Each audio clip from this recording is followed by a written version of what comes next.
Mỗi năm, Quốc hội Việt Nam sẽ cấp ngân sách cho các cơ quan nhà nước từ trung ương đến địa phương. Số tiền này đến từ một phần tiền thuế mà bạn đóng cho nhà nước.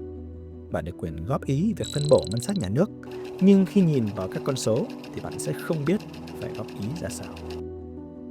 Trong khi đó, một phần đời sống của bạn sẽ phụ thuộc vào việc phân bổ ngân sách này. Bệnh viện mà bạn đến khám bệnh có sạch sẽ, có phải chờ lâu hay không, bác sĩ có tận tình, thiết bị có hiện đại hay không, chính là vấn đề của phân bổ ngân sách. Giáo viên dạy con bạn có giỏi hay không, sách giáo khoa có tốt hay không, chương trình dạy ngoại ngữ có hiệu quả hay không cũng liên quan đến việc phân bổ ngân sách. Video này sẽ cho bạn biết về 4 bộ ngốn nhiều ngân sách nhất, và đây cũng là một trong những đặc trưng của phân bổ ngân sách tại nước ta.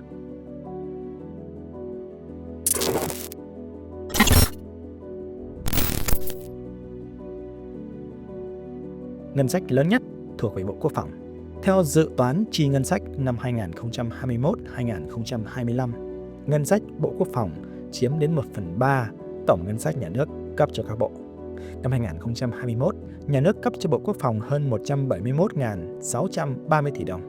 Số tiền này cao gấp gần 19 lần ngân sách của Bộ Y tế, gấp 24 lần ngân sách của Bộ Giáo dục và Đào tạo. Năm 2025, ngân sách của Bộ Quốc phòng tăng lên đến 272.716 tỷ đồng, tức tăng thêm 60% so với năm 2021. Ngân sách này cao gấp 3 lần ngân sách của Bộ Nông nghiệp và Phát triển Nông thôn trong giai đoạn 5 năm từ năm 2021 đến năm 2025. Vì sao Việt Nam lại dành phần lớn ngân sách cho Bộ Quốc phòng? Một phần lý do đến từ thói quen chú trọng quốc phòng. Vào cuối thập niên 70, dưới sự viện trợ của Liên Xô, Việt Nam từng có lực lượng quân sự lớn thứ 6 trên thế giới, nhưng sau đó phải cắt giảm đến khoảng một nửa quân số sau khi khối xã hội chủ nghĩa sụp đổ. Theo Viện Nghiên cứu Hòa bình Quốc tế Stockholm, trong các năm 2014 đến 2018, Việt Nam nằm trong top 10 nước mua thiết bị quân sự nhiều nhất trên thế giới. Vào năm 2016, sau khi Mỹ dỡ bỏ lệnh cấm vận vũ khí sát thương, Việt Nam đã ký nhiều hợp đồng mua bán thiết bị quân sự với Mỹ với tổng giá trị gần 95 triệu đô, tức khoảng 2.435 tỷ đồng, theo VOA tiếng Việt. Một báo cáo khác của tổ chức này cũng ghi nhận Việt Nam là khách hàng lớn thứ 3 của Nga trong hoạt động mua bán khí tài, đứng sau Ấn Độ và Trung Quốc. Việt Nam cũng nằm trong top khách hàng mua vũ khí thân quen của các nước như Israel, Belarus, Cộng hòa Séc.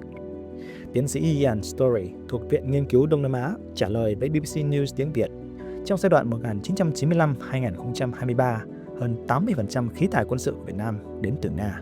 Lý do là Nga cung cấp vũ khí đa dạng, rẻ hơn Mỹ và không đặt nặng các vấn đề nhân quyền. Vào tháng 8 năm 2024, Việt Nam cũng đã ký với Ấn Độ về việc triển khai gói tín dụng quốc phòng trị giá 500 triệu đô. Ngày 17 tháng 12 năm 2024, trong buổi tổng duyệt triển lãm quốc phòng quốc tế 2024 diễn ra tại Hà Nội, Thượng tướng Hoàng Xuân Chiến, Thứ trưởng Bộ Quốc phòng, nói rằng Việt Nam đã quyết định mua 3 máy bay vận tải quân sự C-130J từ Mỹ. Ngoài ra, có thông tin Việt Nam sắp ký thỏa thuận mua các dàn tên lửa BrahMos trị giá khoảng 17.945 tỷ đồng từ Ấn Độ. Ngày 20 tháng 1 năm 2025, Việt Nam tiếp tục mua 20 cỗ pháo tự hành K9 Thunder trị giá khoảng 7.691 tỷ đồng do công ty Hwanghae Aerospace của Hàn Quốc sản xuất. Hiện nay, Bộ Quốc phòng cũng đang quản lý hàng chục doanh nghiệp có 100% vốn nhà nước như Tổng công ty xây dựng Lũng Lô, Hải Sơn, Tổng công ty 319, Tổng công ty Đông Bắc và nhiều doanh nghiệp vừa và nhỏ. Từ năm 2000, số lượng doanh nghiệp 100% vốn nhà nước của Bộ Quốc phòng đã giảm từ 300 xuống còn 88 và 21 công ty cổ phần có vốn nhà nước. Cũng như các cơ quan khác, Bộ Quốc phòng cũng để xảy ra nhiều trường hợp tham ô. Vào tháng 6 năm 2023, 5 cựu tướng lĩnh quân đội thuộc Bộ Tư lệnh Cảnh sát biển đã bị tuyên án từ 15 đến 16,5 tháng tù về tội tham ô tài sản với số tiền 50 tỷ đồng. Vào tháng 12 năm 2023, Tòa án Quân sự Hà Nội tuyên án đối với 7 bị cáo trong vụ án liên quan đến các vi phạm tại Học viện Quân y và Công ty Cổ phần Công nghệ Việt Á. Lớn thứ nhì là Bộ Công an. Ngân sách năm 2025 của Bộ Công an là 160.039 tỷ đồng, tăng gần 30% so với năm 2024. Số tiền này bằng tổng ngân sách được chi cho 15 bộ, không tính Bộ Quốc phòng và Bộ Giao thông Vận tải. Cho tới nay, Việt Nam chưa bao giờ công khai số lượng đơn vị và quân số của ngành công an. Tuy nhiên, với lực lượng nhân sự lớn như hiện nay, đặc biệt sau khi Bộ Công an tiếp nhận 300.000 lực lượng bảo vệ an ninh trật tự ở cơ sở, chính quy hóa công an cấp xã trên toàn quốc với hơn 10.000 trụ sở và vận hành các trung tâm quản lý dữ liệu quốc gia, khiến nguồn tài chính cần thiết để đảm bảo hoạt động là rất lớn. Chỉ tính riêng dự án cơ sở dữ liệu quốc gia về dân cư, Bộ Công an đã nhiều lần đề nghị nhà nước cấp thêm ngân sách. Lần thứ nhất là 3.367 tỷ đồng trong 2 năm 2016-2017. Lần thứ nhì là 3.085 tỷ đồng vào tháng 3 năm 2020 và thêm 2.696 tỷ đồng vào tháng 9 năm 2020. Đến năm 2022, Bộ Công an lại được cấp hơn 1.141 tỷ đồng để phục vụ cho việc sản xuất 30 triệu thẻ căn cước công dân gắn chip. Không chỉ có ngân sách dồi dào, Bộ Công an còn được ưu tiên tiếp quản các doanh nghiệp lớn của nhà nước và được cấp nhiều đất đai. Vào tháng 2 năm 2025, Bộ Công an quản lý tổng công ty viễn thông Mobifone. Ước tính mỗi năm doanh nghiệp này có thể mang về cho Bộ thêm khoảng 2.000 tỷ đồng. Vào tháng 5 năm 2023, Thủ tướng đã phê duyệt dự án cải tạo, xây dựng trụ sở Bộ Công an tại số 41 Yết Kiêu, thành phố Hà Nội. Dự án sẽ thu hồi khoảng 0,6 ha đất đai tại hai phường Cửa Nam, quận Hoàn Kiếm và phường Nguyễn Du, quận Hai Bà Trưng, sử dụng vốn đầu tư công từ ngân sách nhà nước. Lý do, trụ sở hiện tại của Bộ Công an ở số 44 Yết Kiêu được xây dựng từ năm 1976 và đã xuống cấp. Trong khi đó, phần lớn diện tích trụ sở đồ sộ của Bộ Công an tại số 47 Phạm Văn Đồng đã được chuyển đổi công năng để phục vụ xây dựng Trung tâm Dữ liệu Quốc gia về dân cư theo đề án 06 của Chính phủ. Vào tháng 12 năm 2024, Bộ Công an đã khởi công xây dựng sân bay với tổng vốn đầu tư 900 tỷ đồng ở huyện Gia Bình, tỉnh Bắc Ninh. Lớn thứ ba, Bộ Giao thông Vận tải. Khoản ngân sách 94.157 tỷ đồng được cấp trong năm 2025 là lần phân bổ ngân sách cuối cùng dành cho Bộ Giao thông Vận tải. Lý do là bộ này đã bị giải thể, sáp nhập với Bộ Xây dựng theo chính sách tinh gọn bộ máy. Từ năm 2021 đến năm 2025, ngân sách đã chi cho Bộ Giao thông Vận tải 416.861 tỷ đồng, với mức phân bổ từng năm lần lượt là 60.785 tỷ đồng, 69.053 tỷ đồng, 115.167 tỷ đồng, 77.699 tỷ đồng và 94.157 tỷ đồng. Năm 2023 là một trong những lần hiếm hoi mà ngân sách của Bộ Giao thông Vận tải lớn hơn cả Bộ Công an. Theo kế hoạch phân bổ đầu tư công trung hạn giai đoạn 2021-2025, Bộ Giao thông Vận tải sẽ khởi công 67 dự án mới.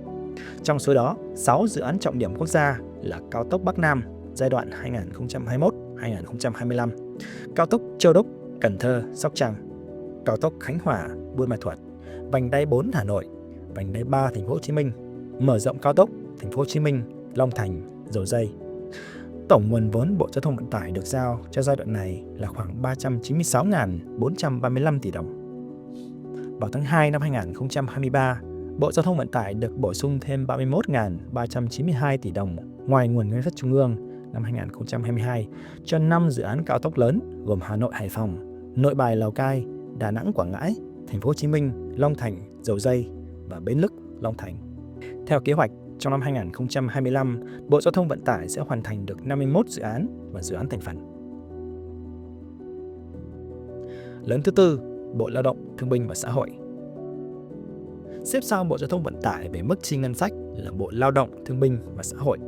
Trong năm 2025, Bộ Lao động Thương binh và Xã hội được cấp khoảng 47.762 tỷ đồng, tăng thêm khoảng 21% so với năm 2024.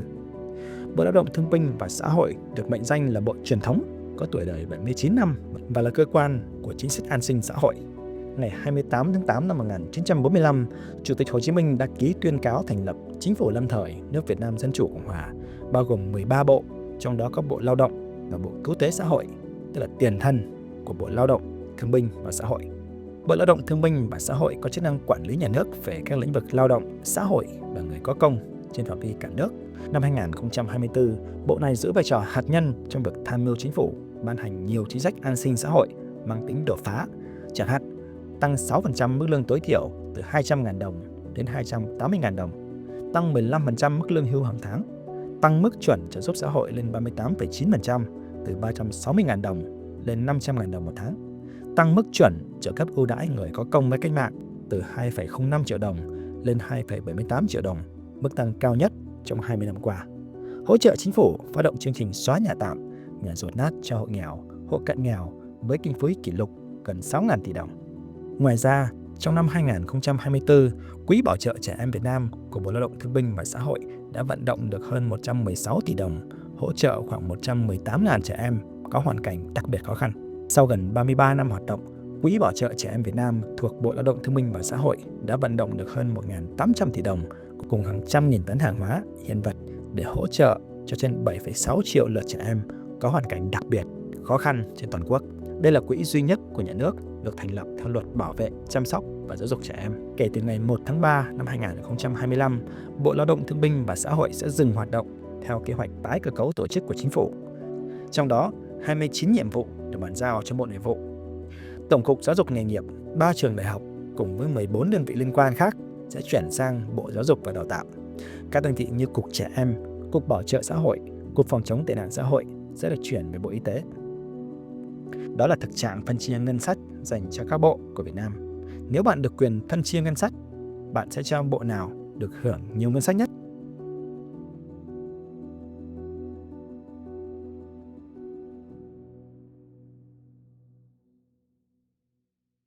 Nếu như bạn ủng hộ con đường làm báo độc lập của Luật Khoa, hãy đăng ký theo dõi kênh YouTube của Luật Khoa. Và bạn cũng có thể ủng hộ chúng tôi thông qua các công cụ Membership và Donate Now của YouTube. Trên website Luật Khoa tạp chí, tức là luatkhoi.com, bạn có thể đăng ký trở thành độc giả trả phí của Luật Khoa với 2 gói cước, $2 một tháng và $5 một tháng. Cảm ơn các bạn đã đồng hành cùng chúng tôi.